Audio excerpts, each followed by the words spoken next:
제가 이스라엘 갔을 때 마가의 다락방에 가보니까 생각보다 굉장히 커요. 그런데 그렇게 고가 높지 않고 거기에서 합심해서 성도들 기도할 때에 참 은혜가 충만했겠다 하는 생각을 했습니다. 오늘 날씨도 좋지 않았지만은 또 하나님께서 다 이렇게 모이게 해주시고 또 예배를 기뻐 받으시는 줄 믿습니다. 우리가 예배당 아니지만 이곳에서 더 친밀하게 또 주님을 바라보고 그렇게 경배하기를 원합니다. 오늘 하나님께서 우리에게 주시는 말씀은 레위기 21장 10절로 15절까지의 말씀입니다. 구약성경 레위기서 21장 10절로 15절 말씀.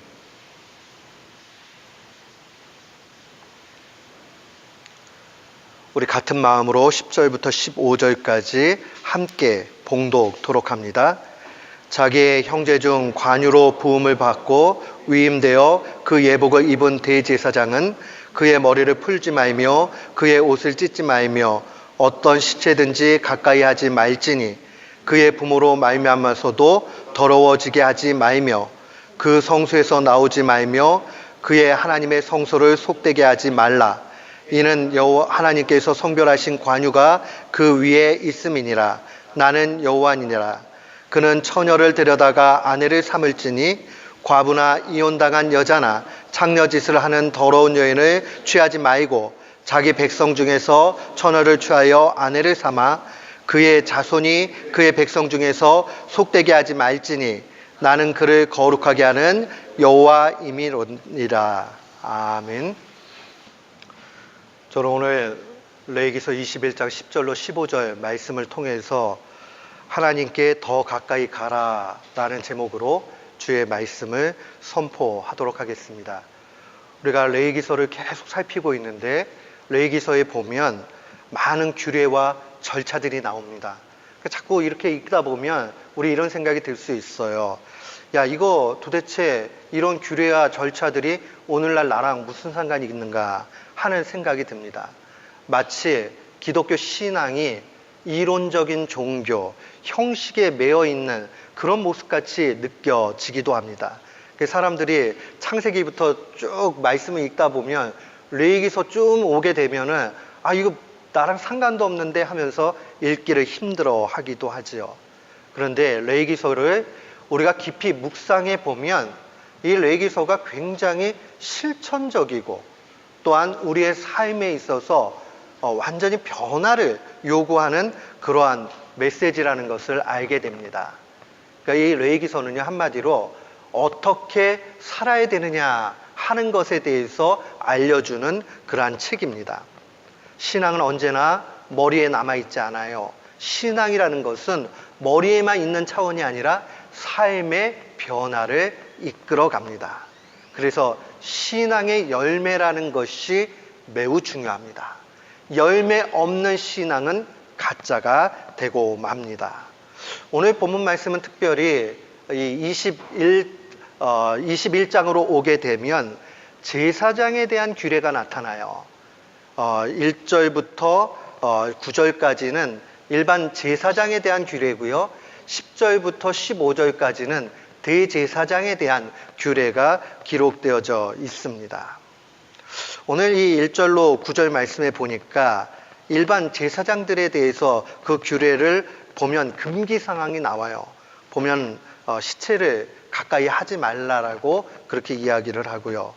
또 이 가족 간에 지켜야 되는 성적인 질서에 대해서도 얘기를 하고 이 머리털을 깎지 말라고 얘기합니다. 왜 그러냐면 당시의 이방 종교의 그런 제사장들이 머리를 깎는 일들을 했기 때문에 그들을 따라 하지 말라는 거죠.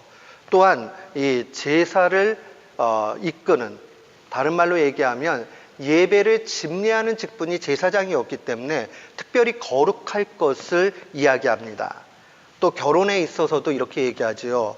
부정한 그러한 창녀라든가 이혼녀와 결혼하지 말 것을 얘기하고 행음하지 말 것을 계속 강조를 합니다. 이 내용들을 요약해서 보면 앞선 4절에 그냥 있는 말씀으로 보면 돼요. 우리 한번 4절 말씀 한번 봤으면 좋겠습니다. 제사장은 그의 백성의 어른인즉 자신을 더럽혀 속되게 하지 말라. 결국 이 자신을 더럽히는 일들은 그걸로 끝나는 것이 아니라 공동체와 모든 사람들을 더럽히는 일이 된다. 모범적으로 신앙의 모습을 보일 것을 강조합니다.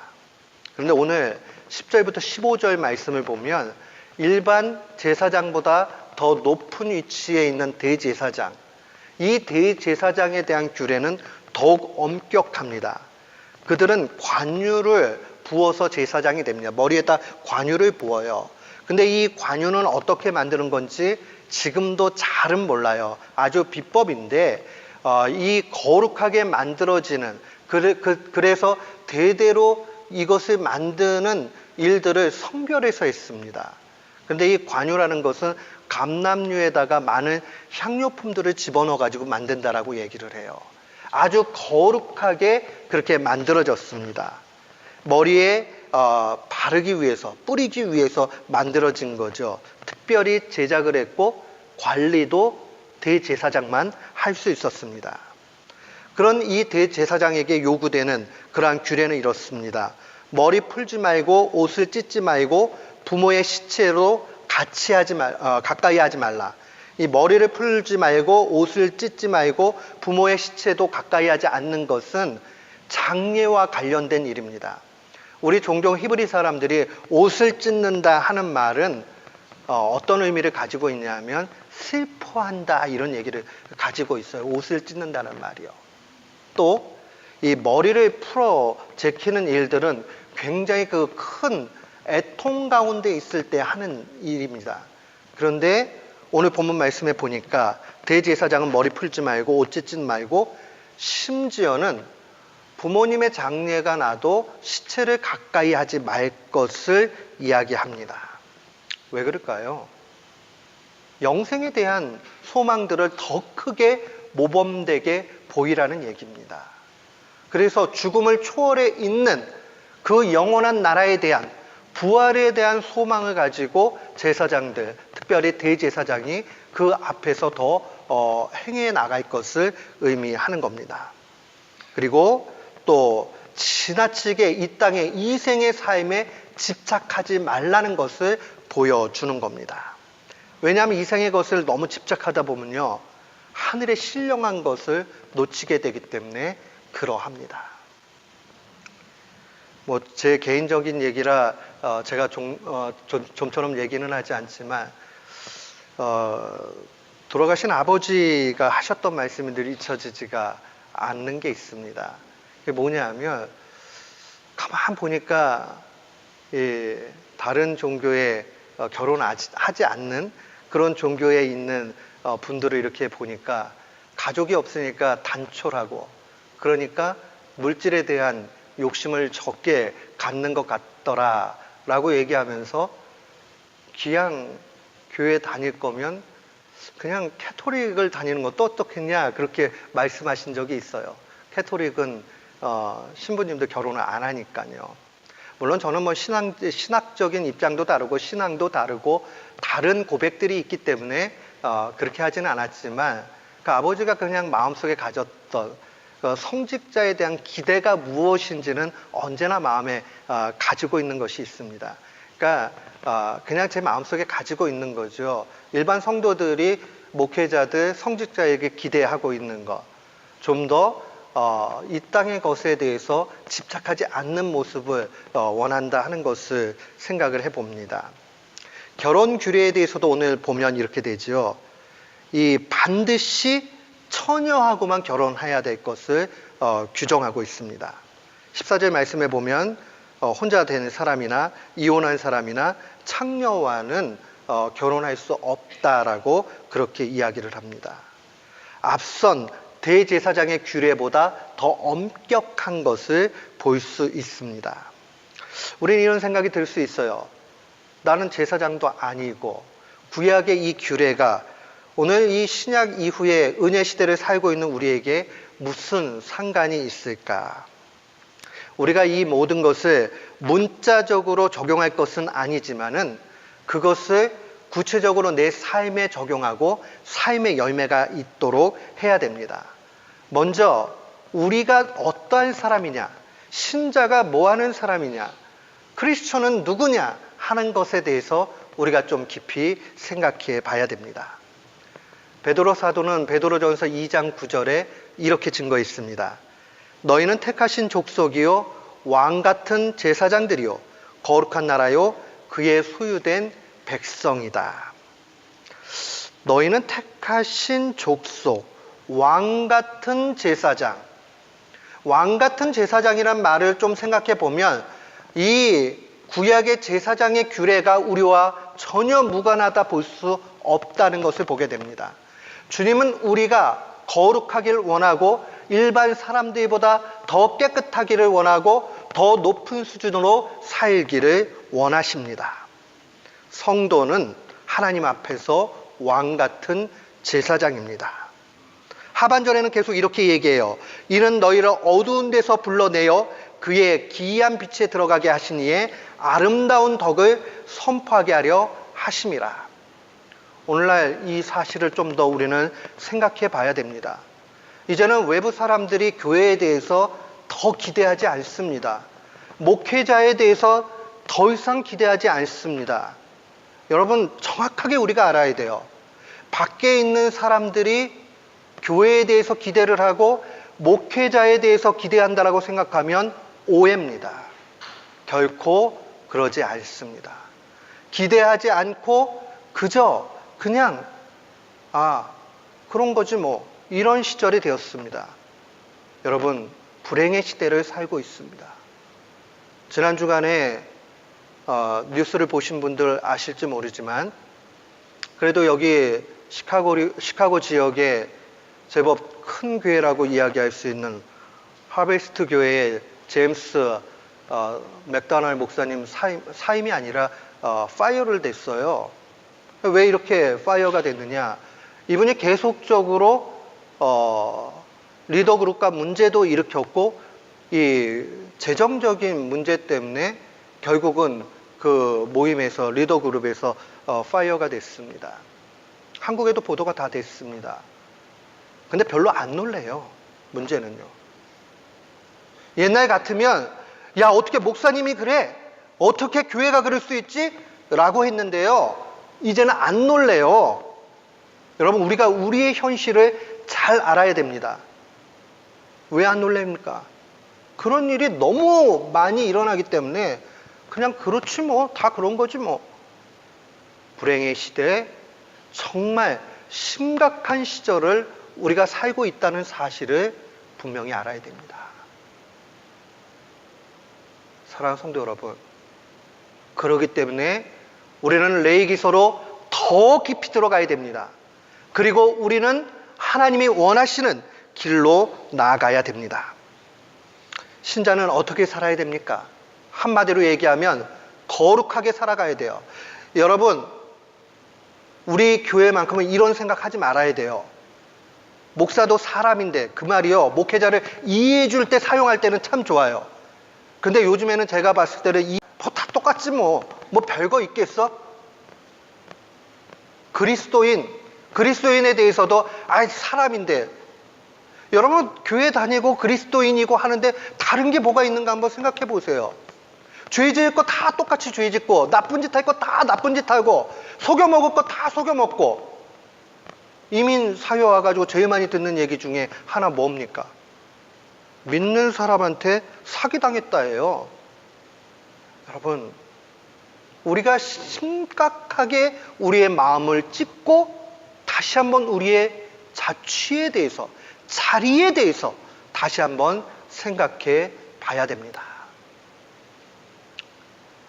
타이틀이 우리를 구원하지 않습니다. 목사라는 타이틀이 장로님, 권사님, 성도님, 집사님, 이런 타이틀이 구원하지 않습니다. 우리의 믿음만이 주님 앞으로 가게 만들고, 믿음은 반드시 삶의 변화의 열매로 나타나야 됩니다. 제사장 규례에서 4절 말씀은 뭐라고 증거합니까? 4절 말씀 보세요. 제사장은 그의 백성의 어른인즉 자신을 더럽혀 속되게 하지 말지니라.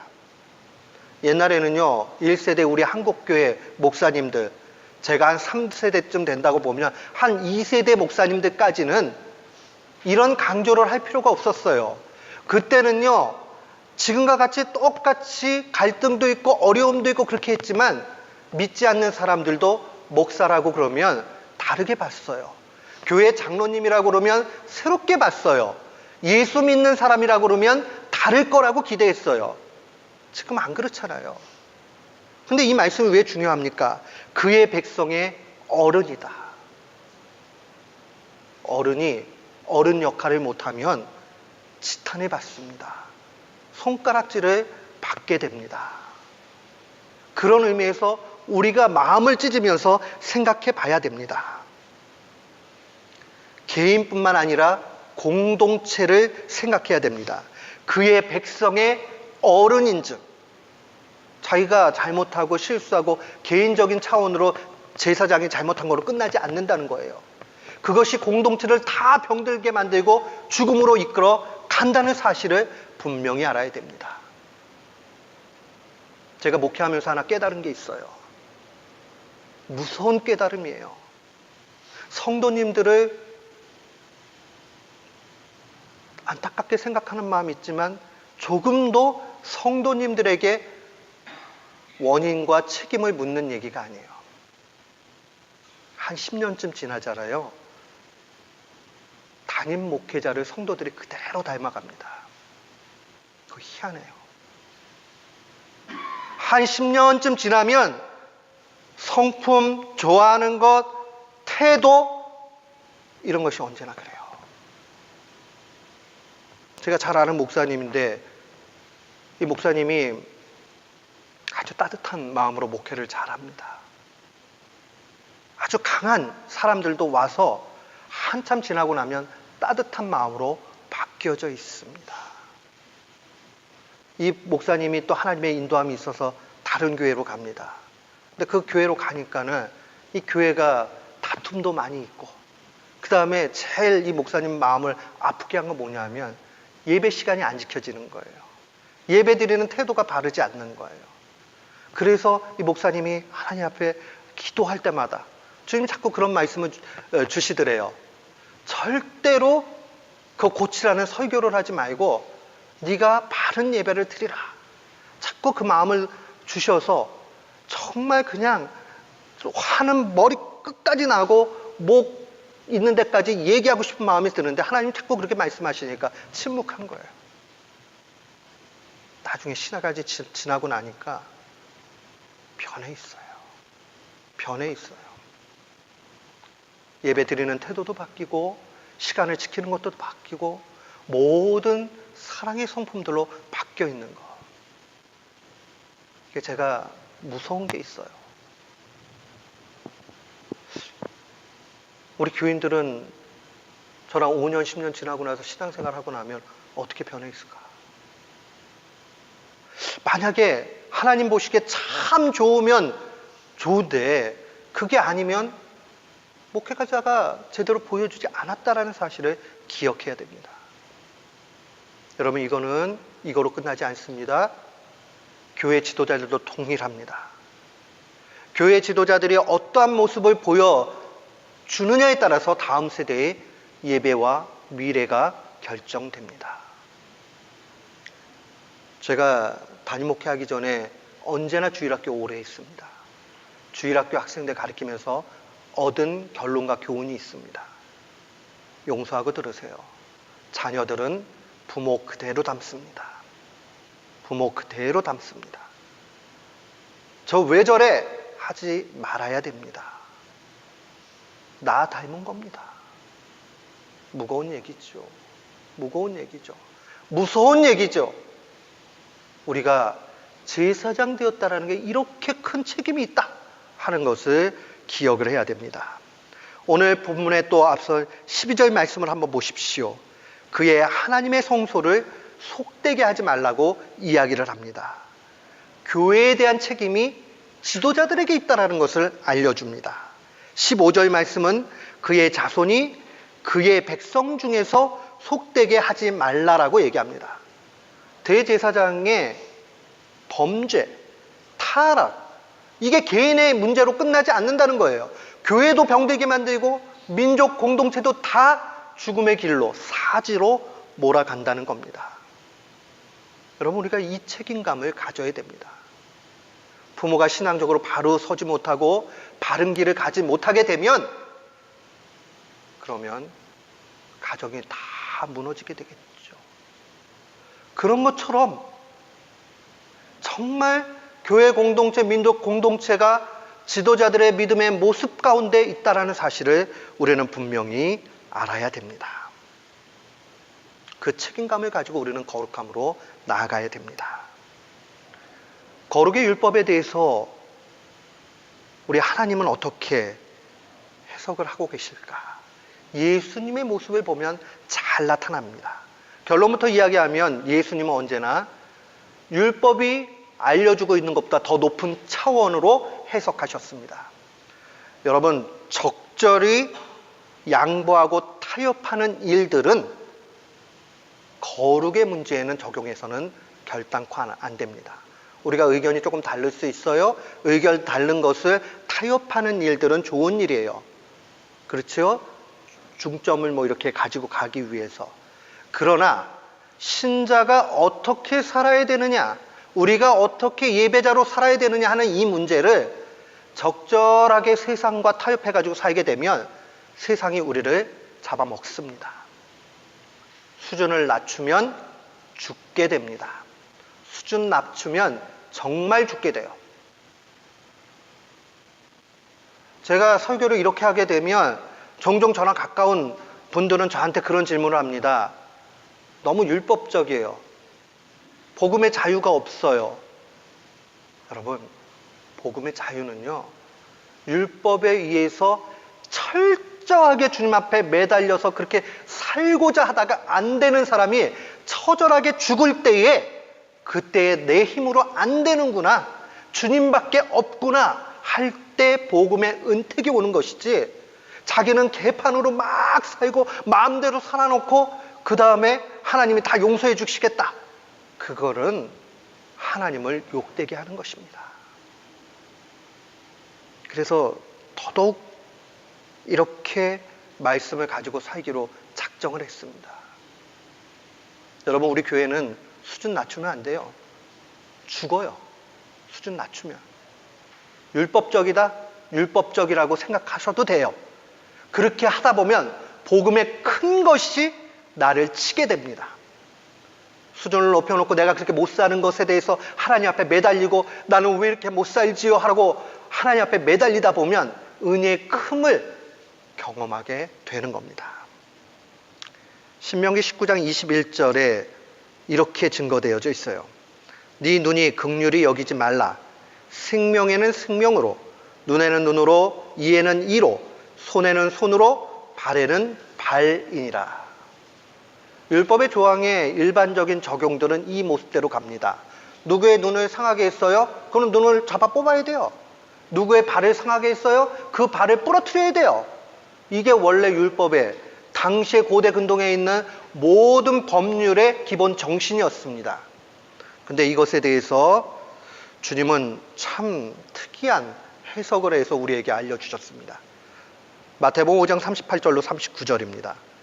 또 눈은 눈으로, 이는 이로 갚으라 하였다는 것을 너희가 들었으나 나는 너희에게 이르노니 악한 자를 대적하지 말라. 누구든지 네 오른뺨을 치거든 왼편도 돌려대며. 눈은 눈으로, 이는 이로, 그런 복수의 형태의 상황으로 하지 말라는 겁니다. 사랑의 법으로 가라라고 그렇게 말씀하셨습니다. 율법에 의하면요, 현장에서 가늠하다가 잡힌 사람을 처벌하게 돼 있습니다. 근데 주님은 마태복음 5장 28절에 이렇게 말씀하셨습니다. 나는 너희에게 이르노니 음욕을 품고 여자를 보는 자마다 마음에 이미 가늠했다라고 제가 아니라 우리 주님이 이 땅 계실 때에 율법을 해석해서 주신 말씀입니다. 여러분, 제 얘기면 안 들으셔도 돼요. 그렇잖아요. 주님의 말씀이에요. 이게 가능합니까? 이게 안 되죠. 하나님이 우리를 그렇게, 성정을 그렇게 만드셨는데요. 죄의 소욕이 우리에게 있으나 우리는 죄를 이기는 자가 되어야 됩니다. 주님이 죄의 소욕을 주신 것이 아니라 우리에게 사랑을 나눌 수 있고 사랑의 감정을 가질 수 있는 걸 주셨지만 가장 악하게 사용한 것이 인간의 모습이지 주님이 그렇게 만드신 것 아니라는 것을 우리는 알아야 됩니다. 사랑하는 성도 여러분, 이 율법의 더 엄밀한 해석의 적용들을 우리가 무시하게 되면 우리의 영혼은 죽게 됩니다. 세상의 기준과 타협하게 되면 죽게 돼요. 요즘에는 매스미디어에 너무 많이 교회의 문제들과 목회자의 문제들과 신학교 교수들의 문제들이 아주 가득 차가지고요. 뭐 이제 크게 나오지도 않아요. 너무 많으니까 크게 안 나와요. 여러분, 한국에 진보적인 신학교에 한 학교가 있습니다. 진보적인 학교들의 특징은 신학적인 내용들은 잘못됐지만은 굉장히 윤리적인 것들을 강조하는 특성이 또 나름대로 있어요. 근데 이제 그런 학교에서도요, 계속적으로 교수의 성추행 문제가 언급이 됩니다. 이제 진리와 막 이런 것도 없어요. 그런 사람들이 옛날에 뭐 민주화 운동한다고 하고 다 그렇게 해가지고 정의와 공의 막 이랬거든요. 근데 자기들 안에서 그 문제가 터지고 나니까요, 다 눈 감아주게 합니다. 치리를 하지 못해요. 왜요? 왜 치리 못할까요? 치리 못하는 거는요, 다 그렇기 때문에 못하는 거예요. 내가 치리를 그렇게 하면 내 허물도 다 드러나는데 어떻게 하겠습니까? 심각해요. 우리 죽게 되었다는 사실을 알아야 됩니다. 이제는 세상이 교회 걱정합니다. 옛날엔 교회가 세상 걱정했는데 이제는 세상이 교회 걱정하는 시절 되었습니다. 바울 사도는 이 예수 그리스도의 엄밀하고 높은 차원의 율법 해석을 우리에게 더 구체적으로 어떻게 살아야 되느냐 하는 것을 알려줍니다. 고린도전서 10장 23절 말씀 한번 보십시오. 고린도전서 10장 23절 말씀을 보면 우리는 이 말씀이 예수님께서 율법을 해석한 것을 구체적으로 우리가 어떻게 삶에서 살아내야 되느냐 하는 그 원리에 대해서 명확하게 알려줍니다. 우리 한번 같이 고린도전서 10장 23절 말씀 우리 한번 같이 읽었으면 좋겠습니다. 이 말씀이 우리 마음밭에 정말 기준이 되고 우리는 이 원리대로 살아가야 되겠습니다. 우리 같이 한번 읽겠습니다. 모든 것이 가나 모든 것이 유익한 것은 아니요 모든 것이 가나 모든 것이 덕을 세우는 것은 아니다. 바울 사도는요, 율법 안에서 우리가 지키는 것 수준 높이고 자유함을 가질 수 있는 여러 가지가 있지만은 가장 중요한 것은 무엇이냐면 다 가능하다 할지라도 교회의 덕을 세우는 일들을 해 나가야 된다는 겁니다. 여러분, 진리 문제가 아니어서는 우리 교회 이름과 같이 피스메이커 해서 싸우지 않도록 힘써야 됩니다. 진리 문제는 어쩔 수가 없어요. 진리와 비진리는 같이 갈 수 없어요. 그러나 그 외의 것은 다투지 않으려고 해야 됩니다. 왜냐하면 사탄이 틈타기 때문에 그러합니다. 우리는 공동체가 유익한 것 또한 교회의 덕이 되는 것을 세워서 나가야 됩니다. 오늘 본문 말씀이 우리에게 도전하는 게 있습니다. 한마디로 얘기하면 대제사장이 제사장보다 더 엄격한 규례를 가지고 있다는 이 사실이 우리에게 알려주는 것은 목사죄가 더 크다는 사실입니다. 여러분, 제가 이 설교할 때 저는 얼마나 찔릴까 한번 생각해 보십시오. 주님하고 저는 알거든요. 성도들이 모르는 연약함과 죄악과 악독함이 제 속에 있다라는 사실을. 미워하기도 하고 용납하지 못하는 마음이 있기도 하고 옹졸하고 부끄러워서 누구에게도 얘기 못하는. 제가 신학교 3학년 때입니다. 그때 예배학 수업이 있었는데 특이하게 그 예배학 수업을 광주에 가면 광신대학교라고 있어요. 그 광신대학교 지금 총장으로 계신 정균환 박사님이 제게 구약 가르쳐 주신 선생님이신데, 그분이 레위기서에 나오는 5가지 제사를 가지고 예배로 바꿔가지고 그것을 설교하셨어요. 그리고 강의를 하셨어요.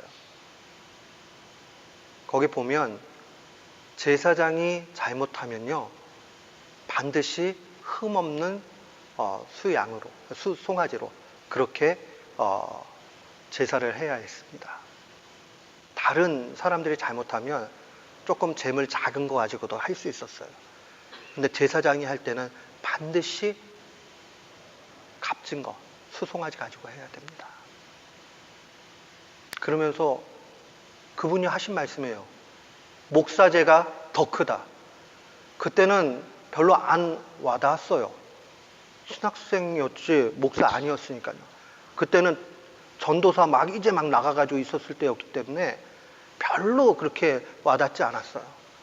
근데 시간이 지나면 지날수록 깨달아지는 게 얼마나 무서운지 몰라요. 레위기 4장 3절에 보면 만일 기름 부음 받은 제사장이 범죄하여 백성의 허물이 되었으면, 이 말씀도 보세요. 제사장이 잘못했는데 백성의 허물이 되었다라고 공동체적 차원에서 해석을 합니다. 그가 범죄한 죄로 말미암아 흠없는 수송아지로 속죄 제물을 삼아 여호와께 드릴지니 라고 얘기합니다. 대제사장은 장례에 있어서도 부모 시체를 가까이 할 수 없었습니다. 결혼도 반드시 처녀하고만 해야 했습니다. 제사장하고 완전히 좀 달라요. 대제사장은 반드시 그렇게 했어요. 적당히 타협하면 안 됩니다. 난 목사가 아니니까. 우리 개신교회는요, 원래부터요, 캐톨릭하고 달라요. 캐톨릭은 사제하고 평신도하고 구분이 있죠. 개신교회는 구분이 원래 없어요. 우리가 편의상 직분, 목회자 아닌 분들을 평신도라 이런 표현을 하지만 원래 개신교 정신에는 평신도라는 말은 없어요. 우리는 다 만인 제사장으로 다 같이 하나님 앞에 성도예요. 그냥 직분만 있는 거죠. 어떤 직분이요? 저는 말씀을 증거할 수 있는 목사로서의 직분이 있을 뿐이지 다른 것 아니에요. 여러분, 그런 차원에서 본다면 여러분들도 수준 낮춰서는 안 돼요. 수준을 올리셔야 돼요.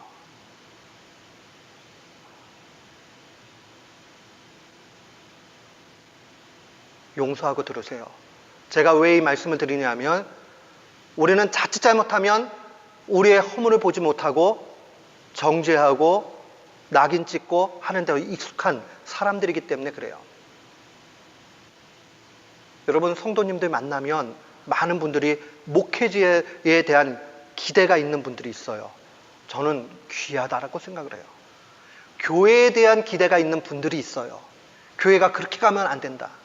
참 귀하다라고 생각을 해요. 그 눈으로 자기 자신을 보십시오. 교회가 왜 이래? 하는 눈으로 나는 왜 이럴까? 하는 것을 볼 수 있어야 됩니다. 여러분, 근데 이제 아까 모두에 말씀드린 대로 교회에도 아무런 소망도 두지 못하고 목회자들에게도 그렇게 소망 두지 못하는 시절이 되면 그때는 정말 절망으로 가야 돼요. 우리 오늘서부터 우리 정신을 좀 차렸으면 좋겠습니다. 이렇게 살면 안 되겠다. 정말 이런 마음으로 살면 안 되겠다 하는 것이 우리 가운데 있어야겠습니다. 타이틀만 걸려있는 것이 아니라 정말 하나님의 일꾼, 하나님의 대제사장과 같이 그렇게 살아야 되겠다. 그러기 위해서 할 수 있는 건 단 한 가지 길밖에 없어요. 하나님을 가까이 하는 일 외에는 여기서 떠날 수 있는 일이 없습니다. 넘어진 자리에서 다시 일어나기 위해서 필요한 것은 하나님을 가까이 하는 것 외에는 불가능합니다. 한국의 아주 유명한 성경 신학자 중에 박윤선 박사님이라는 분이 계십니다. 이분이 성경 전체를 다 주석을 하셨죠. 보수적인 장로교 쪽에서는 정말 큰 어른으로 여김을 받는 분입니다. 이분이 겟세마네 동산에 마지막까지 갔던 제자들과 예수님에 대해서 주석한 내용을 보고 제가 학부 다닐 때 큰 은혜를 받았습니다. 그분은 이렇게 해석을 했어요.